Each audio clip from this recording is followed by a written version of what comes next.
It's up to you, New York, New York.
What's up? What's up? It's the Richie Hicks Jr. Sports Podcast here on Facebook and YouTube. I am your host, Richie. Definitely an improv show, not something I thought I'd be doing at this hour, but want to hit on the Dexter Lawrence situation. Longtime nose tackle for the New York Football Giants, Dexter Lawrence, is traded to the Cincinnati Bengals. Definitely some big news in the NFL as the Giants acquire the number 10 pick in the upcoming NFL draft. And I'm going to be honest here. I couldn't be happier. I appreciate the time that Dexter Lawrence gave the Yankees, the Giants. I'm pleased with the trade. You're acquiring the number 10 pick. You already have the number 5 pick. And right now, the New York Giants are in a position to really upgrade this roster quickly. There's no secret the Giants need a linebacker. There is no secret that the Giants are interested in getting a safety to truly replace a man that they lost a few years back, Xavier McKinney. You know, Caleb Downs comes to mind as a likely pick for the Giants now that they're sitting at 10. And I still think that Sonny Styles very much is in play. But this kind of opens up a lot of possibilities. You know, the Giants have some leverage going into this draft with, 3 top 100 picks. And truthfully, it really depends on if anyone else that has similar needs tries to jump the Giants that could change the trajectory of the way that they're going to approach this draft. But right now, the way I look at it is Sonny Styles is probably the play at pick 5. And, you could even see Jeremiah Love. I would not be surprised if the New York Giants take a shot on Jeremiah Love, adding him to the backfield, because I've said it before.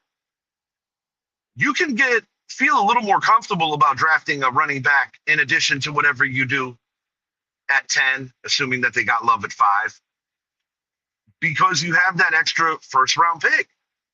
And, that gives the Giants something that few would have. With Cam Scatterbo coming off the injury and with Jeremiah Love being a do-it-all kind of running back, I would not be upset if the Giants brought him in. I know that there's some Giant fans that still are probably freaked out about the prospect of drafting a running back early because of the Saquon Barkley situation. It's not really a value pick in many aspects, but I've been saying this for a while. When the Giants drafted Saquon Barkley, they didn't have the right quarterback of the future, and they had a lot of other needs and holes on that team. So reflecting back on Dave Gettleman's draft, it was not the move. But that doesn't necessarily mean that this won't be the move. It's exciting. As Dexter Lawrence goes, he joins a Bengals team that was in desperate need of some defensive help. They still need more. I personally thought that the Bengals would be all in on Caleb Downs. This trade kind of shocks me, not because I didn't think Dexter Lawrence was tradable, but because I personally think that the Bengals get fleeced here. Anyone that watched the Giants last year saw Dexter Lawrence play, and I'm sorry. I'm not convinced that he's ever going to be able to get back to that player that he was. You're talking 2 consecutive years dealing with injuries. His performance has been down. I'm actually very thankful that the Giants were able to retrieve a first-round pick for Dexter Lawrence because, truthfully, I didn't think it was going to happen. I thought they were going to get multiple later-round picks. I didn't think this was going to be a top 10 pick.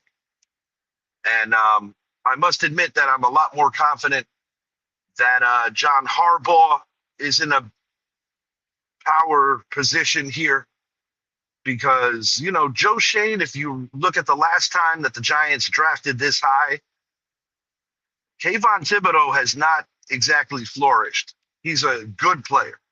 And Evan Neal was a complete bust. Evan Neal's still on the team. He could rewrite his script, perhaps, but definitely not worthy of the number 7 pick.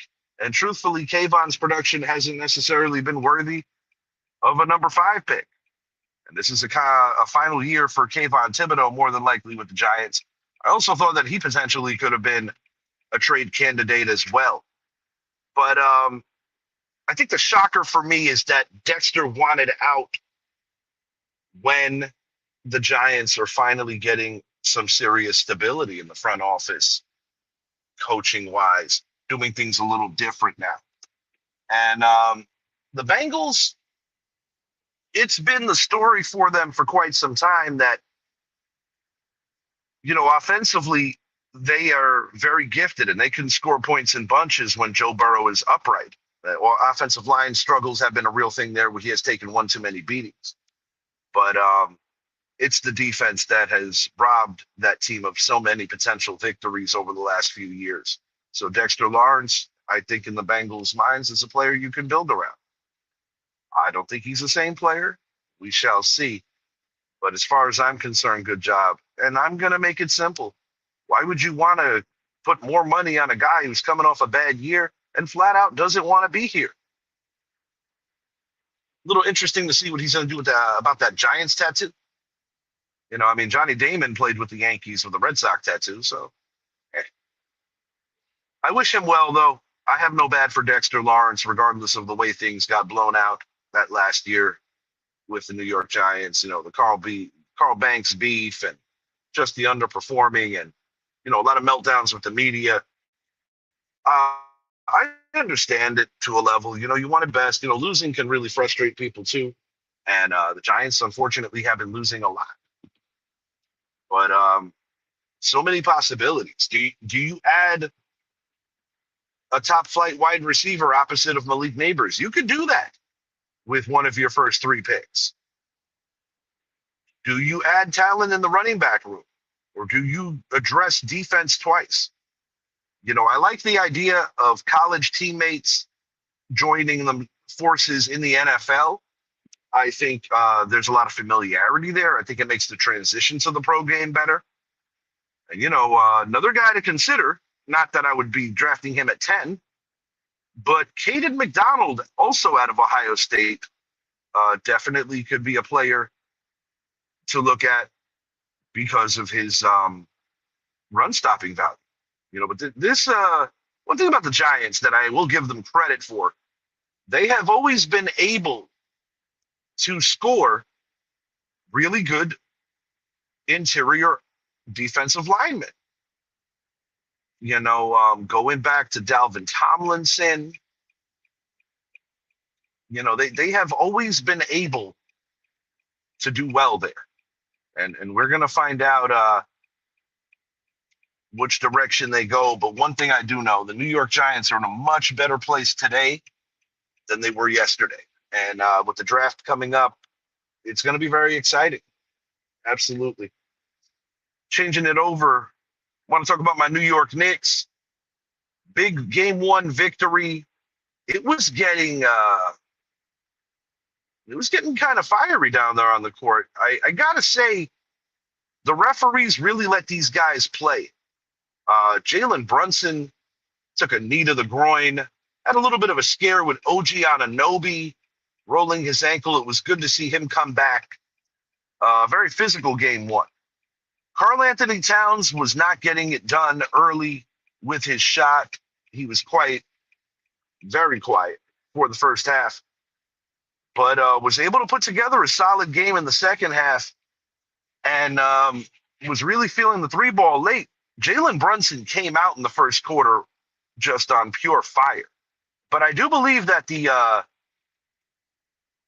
what was a technical foul with a kick to Jalen's groin, I do think that it kind of slowed down his momentum for a little bit. But overall, a really good team win. I want to see the Knicks take better care of the basketball. There were some errant passes that were just a little silly on Karl Anthony Towns' part. Josh Hart, a little sloppy with the basketball as well. But a win's a win. And that's what you got to do. You got to outlast your opponents in the playoffs because not every game is going to look the same and not every game is going to be smooth. But I'm proud of the Knicks. You know, that was an electric crowd in Madison Square Garden today. Truly an electric crowd. So, you know, back to Lawrence for a second. You make the deal. You get the number 10 pick. And some weird irony, the Mets also hit number 10, but not in the way you want to. The New York Mets losing streak grows to 10 games. Guys, this is a team that I picked to win the National League East. This is a team that I picked to be in the NLCS this year against the two-time defending champion Los Angeles Dodgers. Now, I understand that Juan Soto is not available right now, but their problems are a lot larger than Juan Soto. I personally believe that letting the polar bear Pete Alonso go was quite risky. You know, your franchise's all-time home run leader, a record that was previously held by Darryl Strawberry, you let this man go as if he was an easy guy to replace. And that's not the case. And I personally believe that the Mets are regretting that one. Devin Williams has had recent struggles. He has looked promising at times too, but, you know, I was actually shocked that Devin Williams chose to stay in New York when you consider how horrid his 1 year with the New York Yankees was. But basically, if anything could go wrong for the Mets right now, it is. And while I'm a Yankee fan and I don't really have any empathy for the Mets issues right now, I must admit that I'm surprised. As the Yankees go, best offensive performance of the season by far, as this was an explosion of the bats that I think fans are waiting for. And the Yankees had a terrific day. And it also helps when Will Warren throws 11 strikeouts, was in the zone. And guys, this is the Yankees' number 3 starter right now. And ultimately a guy that's probably going to be pushed back to like 5 when Cole and Rodon return. And when you're getting that kind of performance out of a guy who's a back end rotation guy because of the veteran leadership that's going to be in that rotation, it's something that not many teams are going to have. Now, of course, you want to see the offense be more consistent. You want to see better defense. But you know, the Yankees have a lot of guys that are qualified to potentially be long relief. You know, I think of Luis Heel. I think of Ryan Weathers. The Yankees do have an abundance of pitching that I think when things are clicking, they're going to be very tough. And I did pick the Yankees to win the American League this year. I believe in this team. But they are not immune of problems. You know, Jazz Chisholm Jr. has just not played well. Ryan McMahon, we have spoken about his struggles quite a bit here on the show, and pretty much anybody that talks about the Yankees is talking about him. But looking for a sweep tomorrow against the Royals and something to build on. But definitely the story of the day today, the New York Knicks winning. Shouts out to the Lakers. Um, LeBron James, down Austin Reeves, down Luka Doncic. The surprise was Kevin Durant not suiting up. You know, not many people saw that coming. Anybody that probably picked the Rockets, which I did. But LeBron James doing what he has to do right now. This is potentially his last act in the NBA playoffs, and a really solid game one. LeBron really just filled the stat sheet and got his guys going. Denver Nuggets, who got off to a really slow start, ultimately won their game today. And the Cleveland Cavaliers looked very impressive. Cleveland Cavaliers, New York Knicks is my Eastern Conference prediction. I think the pressure is off the Cavs this year, considering that last year they were the 1 seed. But we're going to see how it all plays out. Just wanted to hit on my 2 cents with regard to the Dexter Lawrence situation. And yeah, I wish Dexter Lawrence well. As they say, once a giant, always a giant. But when I consider the abundance of talent in this draft, New York Giants did really well for themselves today. And I'm curious if this is going to start a little bit of a trend before the draft, that you're going to see a couple more trades go down, because there are other teams that could be eyeing some of the players that have been linked to the Giants. That's what makes this draft stuff fun. But when you have 2 top 10 picks, you have the ability to, possibly get more creative. And I would not be the least bit surprised if the Giants move one way or the other, if they feel that they could enhance their roster through this draft. This is a draft that is so rich in defensive players. But until next time, I am Richie. If you haven't already, please make it a point to like and subscribe to the channel, the Richie Hicks Jr. Sports Podcast on YouTube, and announcements to come for our next show. I had a long drive in front of me. I was actually at the tail end of the Knicks game, and I didn't have my phone near me. So I was like about 15 minutes late, 20 minutes late on finding out about Dexter Lawrence. But I can't say I'm surprised. I'm only truly surprised at what the return was. And to some of these Giant fans who were complaining about the return, did you guys watch him last year? At any rate, have a good night, y'all. I'm out.